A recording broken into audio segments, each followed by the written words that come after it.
श्री राधे। ओम नमः शिवाय। एक बार फिर से स्वागत है आपका आपके अपने YouTube चैनल सनातन अमृत गंगा में।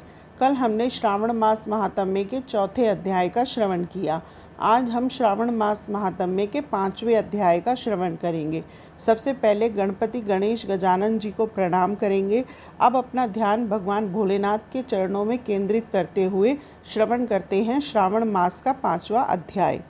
भगवान शंकर बोले, हे विप्र, कोटिलिंग का महात्म्य तथा पुण्य का वर्णन नहीं किया जा सकता। जब एक लिंग महात्म्य की कथा कहना ही असंभव जान पड़ता है तो फिर कोटिलिंगों का महात्म्य कौन कह सकता है। यदि मनुष्य में कोटिलिंग निर्माण करने की शक्ति ना हो तो उसे केवल 1000 लिंगों का निर्माण करना चाहिए। इसमें भी सामर्थ्य ना हो तो 100 लिंग या फिर इस मास में केवल एक ही लिंग बनवाना चाहिए। इस मास में केवल एक लिंग बनवाने पर भी जीव मेरे पास निवास कर सकता है। कामदेव के शत्रु भगवान शंकर का 16 उपचार से षडाक्षर मंत्र ओम नमः शिवाय सहित अर्चन करना चाहिए। ग्रह यज्ञ कराकर उद्यापन करना चाहिए। हवन तथा ब्राह्मण को भोजन करवाना चाहिए। इस प्रकार व्रत करने से असमय में मृत्यु नहीं होती। इस मास का व्रत बंध्यत्व का हरण करके संपूर्ण आपत्तियों को दूर करता है। रोग शोक संताप को मिटाता है। ऐश्वर्य में वृद्धि करता है। जो कोई श्रावण मास में पंचामृत से अभिषेक कराता है वह इस शरीर को त्यागने के पश्चात कैलाश में मेरे नज़दीक आकर एक कल्प तक निवास कर सकता है। वह प्राणी पंचामृत पीने वाला, गौ तथा धन आदि से युक्त, अत्यंत मधुर भाषी, त्रिपुरासुर हंता भगवान श्री सदाशिव का प्यारा होता है। जो श्रावण मास में हविष्यान भोजन कराता है वह चावल आदि संपूर्ण धान्यों की अक्षय निधि से युक्त होता है। जो व्यक्ति इस मास में पत्तल पर भोजन करता है उसको भोजन के लिए सोने के पात्रों की प्राप्ति होती है तथा शाक त्यागने मात्र से शोक का हरण होता है। और इस महीने में जो भूमि पर शयन करता है वह कैलाश में निवास करता है। जो इस महीने में एक दिन भी ब्रह्म मुहूर्त में स्नान करता है उसे पूरे महीने तक नहाने का फल मिलता है। इस मास में जो प्राणी जितेंद्रिय होता है उसे इंद्रियजन्य बल की प्राप्ति होती है। इस मास में स्फटिक मणि, पाषाण, मिट्टी तथा मरकत मणि निर्मित शिवलिंग या स्वयं उत्पन्न या बनाए हुए या पिसान निर्मित अथवा पीतल या चंदन मक्खन निर्मित शिवलिंग में एक बार अर्चन करने मात्र से 100 ब्रह्महत्या का पाप मिट जाता है। सूर्य ग्रहण, चंद्र ग्रहण या अन्य किसी सिद्ध क्षेत्र में लक्ष्य जप करने से जो सिद्धि कही गई है वही श्रावण मास में केवल एक बार जप करने से मिल सकती है। किसी दूसरे समय में किए गए नमस्कार तथा प्रदक्षिणा से जो 1000 बार का फल मिलता है वह फल इस महीने में केवल एक बार नमस्कार करने से तथा प्रदक्षिणा करने से मिल जाता है। यह महीना मुझे अत्यधिक प्यारा है। इस महीने में वेद पारायण करने पर सब वेद मंत्रों की अच्छी तरह सिद्धि हो सकती है। जो इस मास में श्रद्धा से स्वाध्याय करता है अथवा पुरुष सूक्त के आलस्य त्याग कर 100 पाठ करता है उसको ब्रह्महत्या आदि अनेक पापों से छुटकारा मिल जाता है। इसमें रत्ती भर भी संशय नहीं है। हे सनत कुमार, यह गुरुशैया पर पाप करने का उत्तम प्रायश्चित है और इसके तुल्य पापनाशक पवित्र पुण्य फलदायक अन्य साधन नहीं है। मनुष्य को चाहिए कि इस महीने में बिना पुरुष सूक्त पाठ के एक दिन भी ना बितावे। जो कोई इसको अर्थवाद मात्र कहता है वह अश्वमेघ नरक को जाता है। प्राणी को समीधा, चरु, तिल और घी से ग्रह यज्ञ कराना चाहिए। धूप, गंध, पुष्प, नैवेद्य आदि के द्वारा अर्चन करना चाहिए। भगवान सदाशिव के रूपों का यथोचित ध्यान करके अपनी सामर्थ्य अनुसार कोटि होम, लक्ष होम और अयुत हवन करें। तिल का व्यहर्ति मंत्रों द्वारा हवन करना चाहिए। इसी को ग्रह यज्ञ का नाम दिया गया है। हे सनत कुमार, अब मैं वार व्रत कहूंगा, ध्यान पूर्वक सुनो।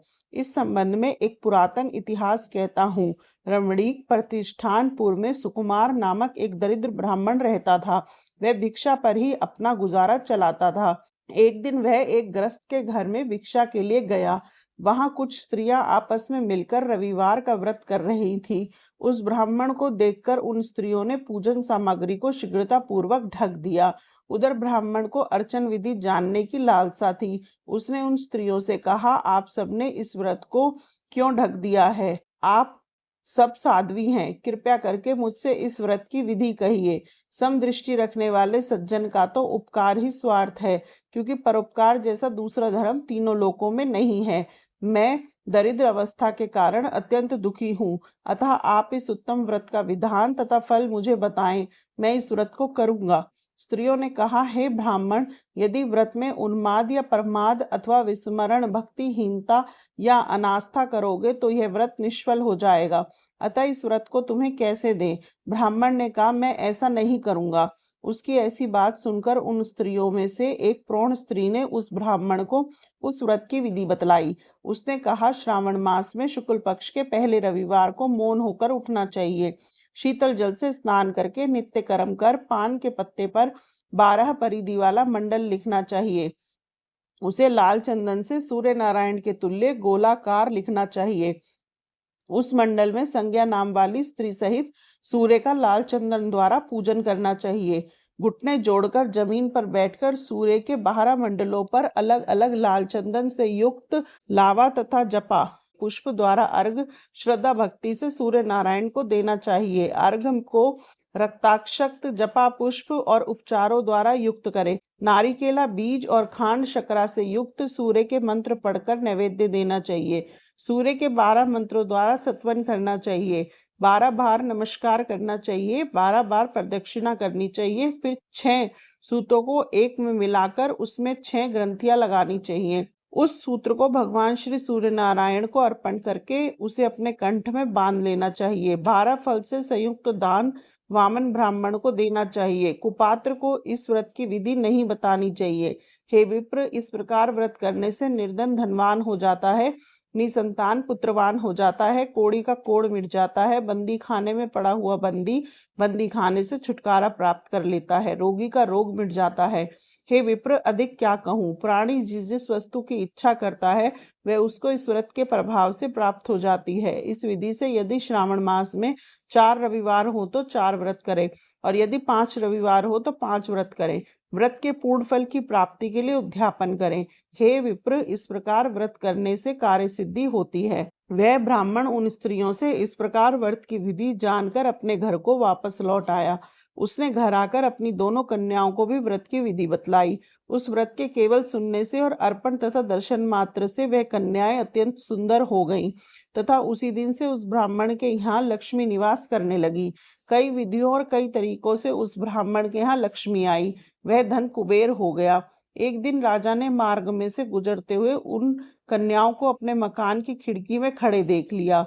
रूप की खान उन दोनों बहनों को देखकर वह देखता ही देखता रह गया। वह उन पर मोहित हो गया। उसने ब्राह्मण को बुलाया और अपने लिए उसने दोनों कन्याओं को मांग लिया। ब्राह्मण ने भी प्रसन्न होकर उन दोनों कन्याओं को राजा को दे दिया। कन्याएं भी राजा जैसा पति प्राप्त कर कर प्रसन्न हो गईं। फिर उन्होंने इस व्रत को किया तो पुत्र पौत्रादि से युक्त हो गईं। हे सनत कुमार, मैंने अभ्युदय को देने वाला इस व्रत को आपके सामने कहा है। हे ब्रह्मपुत्र, जिस व्रत को सुनने मात्र से सब इच्छाओं की पूर्ति हो जाती है, तो इसके अनुष्ठान के फल का क्या कहना। आज हमने श्रावण मास के 5वें अध्याय का श्रवण किया। वीडियो को लाइक, शेयर और चैनल को सब्सक्राइब जरूर कीजिए। ओम नमः शिवाय। जय जय श्री राधे।